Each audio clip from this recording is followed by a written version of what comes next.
Bhogapuram airport అనేది దశాబ్దం కళ. మార్చి 1వ తేదీలోపు రిటైర్డ్ ఉద్యోగుల బెనిఫిట్స్ ఇవ్వకపోతే మార్చి 2 నుంచి వారి హక్కుల కోసం నిరాహార దీక్ష చేస్తానని ప్రభుత్వాన్ని హెచ్చరించారు కామారెడ్డి ఎమ్మెల్యే వెంకటరమణారెడ్డి. ఆర్థిక ఇబ్బందులతో ఇప్పటికే 40 మంది రిటైర్డ్ ఉద్యోగులు చనిపోయారని ఆయన ఆవేదన వ్యక్తం చేశారు. ప్రభుత్వాలు ఎన్ని మారినా ఉద్యోగస్తుల తలరాత మాత్రం మారట్లేదన్నారు. ఉద్యోగులు లేకుండా ప్రభుత్వాలు నడవగలవా అని ఆయన ప్రభుత్వాన్ని ప్రశ్నించారు. 20,500 మంది రిటైర్డ్ ఉద్యోగాల బెనిఫిట్స్ ఇవ్వకుండా ప్రభుత్వం వారి జీవితాలతో చెలగాటమాడుతోందని మండిపడ్డారు. వెంటనే వారి బెనిఫిట్స్ విడుదల చేయాలని డిమాండ్ చేశారు. ఇక ఇదే అంశంపై కామారెడ్డి ఎమ్మెల్యే కాటా వెంకటరామరెడ్డితో మా senior correspondent Srinivas face to face.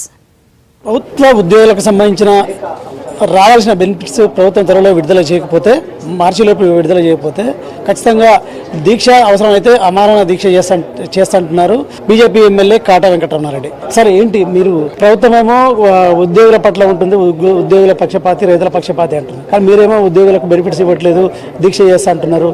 ఏంటి, ఎలా చూడవచ్చు? నేను అనట్లేదు ఉద్యోగులకు ఇవ్వట్లేదని, ఉద్యోగస్తులే బయట చెప్తున్నారు. ఇప్పుడున్న వ్యవస్థలో ఉన్న ఉద్యోగస్తులు అందరిని అడగరాదు. అంతేందుకంటే అసెంబ్లీ సెక్రటరీ గారిని అడగరాదు, లేకుంటే రామకృష్ణారావు గారు చీఫ్ సెక్రటరీ గారిని అడగరాదు. ఏమొస్తుంది సార్ అంటే చెప్తాడు ఆయన, చెప్తారు కదా, అందరూ ఉద్యోగస్తులే కదా. అటెండర్ ఒకటి, చీఫ్ సెక్రటరీ ఒకటి అని అనట్లేదు. గ్రామ పంచాయతీలో పంచాయత్ సెక్రటరీ ఒకటి, సచివాలయంలో ఉన్న చీఫ్ సెక్రటరీ ఒకటి అనమాట. ఉద్యోగస్తులు, అది ఏ వ్యవస్థ అయినా సరే డబ్బులు రావట్లేదు అనేది నిజం. అది వారంటనే తెలిసింది, మాకెట్లో తెలిసింది. మేము సాలరీ సర్టిఫికేట్ చూస్తామా? ప్రతి నెల 1వ తారీఖు జీతాలు చెల్లిస్తున్నామని ప్రభుత్వం ఉంటుంది సార్. నెల జీతము చేసే పనికి, కానీ వచ్చిన జీతంలో నుంచి జీపీఎఫ్ కడతారు, వచ్చిన జీతంలో నుంచి ఇన్సూరెన్స్ కడతారు. వారు కుటుంబంతో ఉండాలని చెప్పి లీవ్లు ఏవైతే ఇస్తారో ఆ కుటుంబాన్ని త్యాగం చేసి కూడా ఆ లీవ్లను ఎన్కాష్మెంట్ చేసుకొని అవసరాల దృష్ట్యా, కుటుంబం దృష్ట్యా వాళ్ళు ఎన్కాష్మెంట్ చేసుకోవడానికి ఆ లీవ్ల రోజులు కూడా సర్వీస్ చేస్తారు. మరి ఆ డబ్బులు ఎవరి?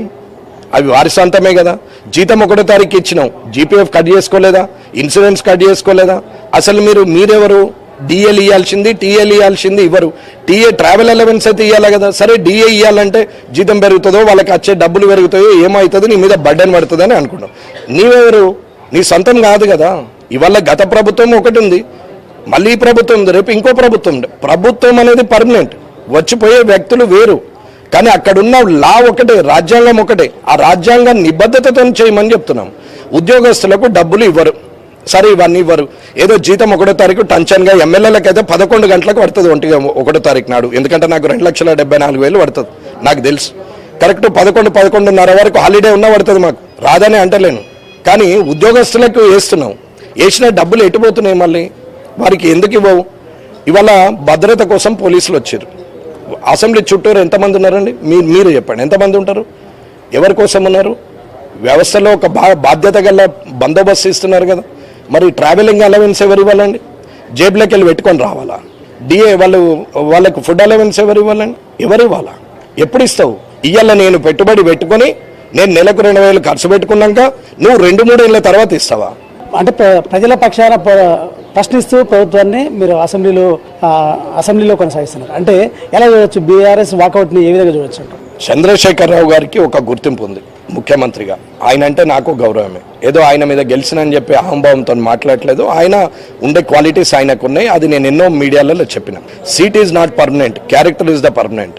నేను గతంలో ఎక్కడ నుండి అయితే ఉన్నానో ఆ రోజు ఆ ప్రజల కష్టాలు ఏదైతే చూశానో ఇవాళ నేను ఆ కష్టాలు లేకుండా చేయడానికి ప్రయత్నం చేయాలి తప్ప అహంభావంతో ఉండకూడదు.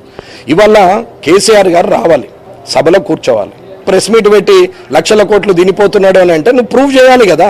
రా శాసనసభకి ఇవాళ హిల్ట్ ఉంది, మాట్లాడు. పాలమూరు రంగారెడ్డికి రావు, శాసనసభకే రావు, హిల్ట్ మీద రావు.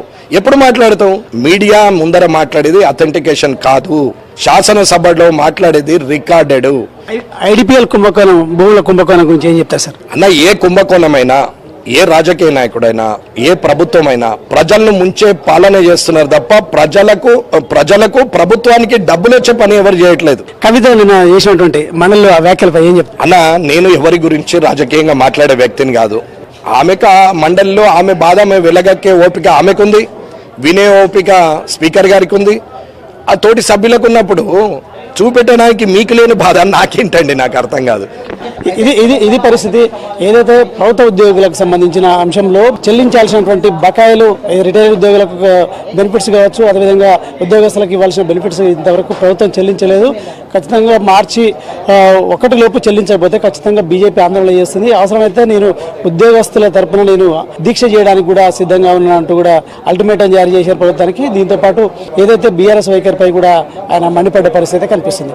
కెమెరా పర్సన్ బ్రహ్మరావుతో శ్రీనివాస్, మహా టీవీ, హైదరాబాద్. సంగారెడ్డి